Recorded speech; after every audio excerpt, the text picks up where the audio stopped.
कहते हैं कि एक धर्म प्रिय व्यापारी था जिसका नाम था धर्मदास। बहुत ही सीधा था, बहुत ही भोला था और बहुत ही पुण्यवान था। उसके बड़े बड़ा संस्थाएं थी, बड़ा बड़ा उसका व्यापार था धर्मदास का। उसका एक विश्वास पात्र कर्मचारी था जिसका नाम था मदन। वह कर्मचारी मीठी मीठी बातें करने वाला, लेकिन बहुत ही चालाक और अंदर से बहुत ही शातिर था, बहुत ही बेईमान था। लेकिन धर्मदास धर्मात्मा होने के कारण उसकी चालाकी को, उसकी बेईमानी को समझ नहीं सके और धर्मदास उसके ऊपर विश्वास करते चले गए। धर्मदास ने उसको सब कुछ सिखाया। उसके पास कुछ नहीं था जब वो धर्मदास के पास आया, कुछ नहीं वो जानता था, उसको पूरी तरह से बात करनी भी नहीं आती थी, लेकिन धर्मदास ने उसको पूरा सम्मान दिया, उसको अपने परिवार के समान समझा, उसको अपनी पूरी गद्दी सौंप दी, उसको पूरा मालिक बना दिया और उसको पूरा सम्राट की तरह से बना दिया। और एक दिन उस कर्मचारी ने धर्मदास के साथ बेईमानी की और उसकी बेईमानी ने उसका सारा व्यापार बगाड़ा, सारा काम बगाड़ करके और उसका सारा धन ले करके और वहां से चला गया।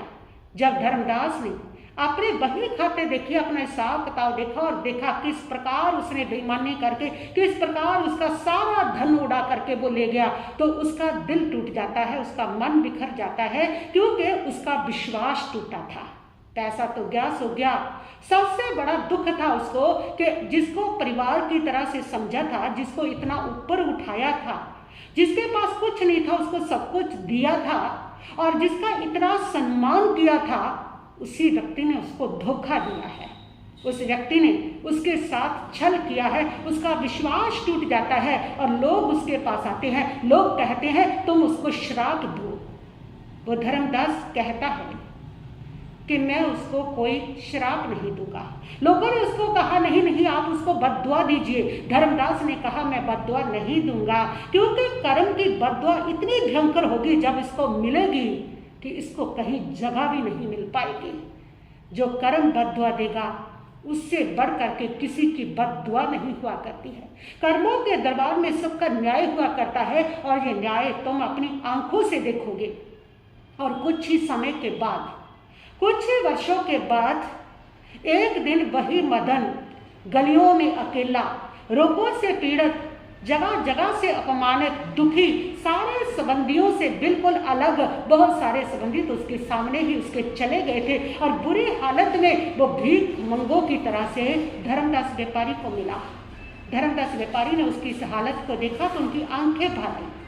उन्होंने उसके पास जाकर के कहा कि देख मदन, मैंने तो तुम्हें माफ कर दिया था, लेकिन तेरा कर्म तुझे माफ नहीं कर सका। उसने हाथ जोड़ करके कहा कि साहब, मैंने बहुत बड़ी गलती की है।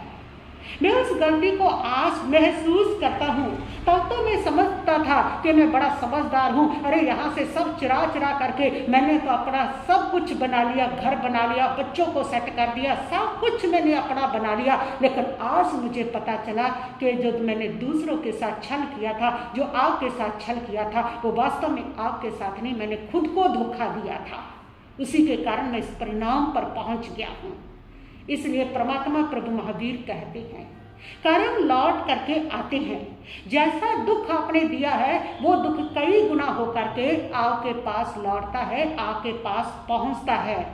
इतिहास उठा के देख लीजिए, जिन जिन लोगों ने ठगियां की है, जिन जिन लोगों ने धोखे दिए हैं और जितनी तीव्रता के साथ उन्होंने धोखे दिए हैं, जितने ज़्यादा भोले इंसान को उन्होंने ठगा है, उनके जीवन में उतनी ही तीव्रता से, उतना ही शीघ्र वो कर्म लौट करके आया है।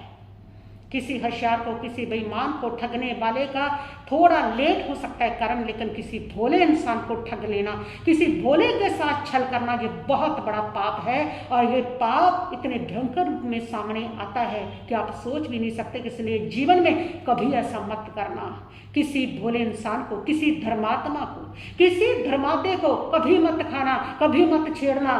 ये कर्म जब सामने आएगा उस समय तुम्हारा कुछ नहीं बचेगा।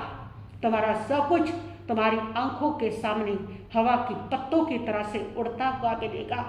इस कर्म की आंखें कभी बंद नहीं होती है, इसलिए कर्म करने से पहले याद रखना, कर्म की आंखें कभी सोती नहीं है, कर्म की आंखें हमेशा खुली रहती है, सत्य की आंखें हमेशा खुली रहती है और उसका न्याय जरूर होता है।